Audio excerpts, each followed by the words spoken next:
एक ऊंट और एक ऊंट का बच्चा चिड़ियाघर में। उसने अपनी माँ से पूछा कि माता, ये हमारे पीठ पे कुबड़ क्यों होता है? तो माँ ने जवाब दिया, बेटा रेगिस्तान में कभी कभी पानी नहीं मिलता बहुत समय तक, तो पानी स्टोर करने के लिए नेचर ने हमको ये कुबड़ दिया है कि हम पानी बहुत सारा एक साथ ड्रिंक कर सकते हैं, इसको सेव सिक्योर कर सकते हैं। अगर हमें बहुत दिन तक पानी ना मिले तो अंदर का वाटर से हम लोग अपनी लाइफ को मेंटेन कर सके। बेटे को बात समझ में आ गई। उसने कहा वेरी गुड। उसने बोला, माँ हमारे ये पैर इतने बड़े बड़े क्यों हैं, ये पंजे हमारे इतने बड़े बड़े क्यों होते हैं? तो उसकी माँ ने बोला, बेटा रेगिस्तान बहुत लंबा होता है, दूर तक जाना होता है, तो दूर तक जाने के लिए ईश्वर ने हमको बड़ा पंजा दिया है, बड़े पैर दिए हैं। बेटे को बात समझ में आ गई। बेटे ने अब तीसरा सवाल पूछा कि हमारी आंखों के आगे इतने बड़े बड़े बाल क्यों हैं? तो उसकी ऊँटनी माँ ने कहा कि बेटा रेगिस्तान में आंधी बहुत चलती है, रेत उड़ती है, तो रेत हमारी आंखों में ना आ जाए, इसलिए ईश्वर ने हमको आंखों के आगे हेयर्स दिए, बाल दिए। अब वो जो ऊँटनी का बेटा था उसने चौथा सवाल पूछा और उस चौथे सवाल ने उसकी माँ को चारों खाने चित कर दिया। उसने कहा, अच्छा कुबड़ पानी सेव करने के लिए रखा है? माँ ने बोला हाँ।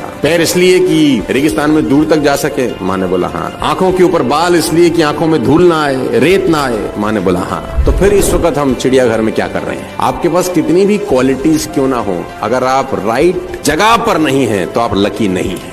What is luck?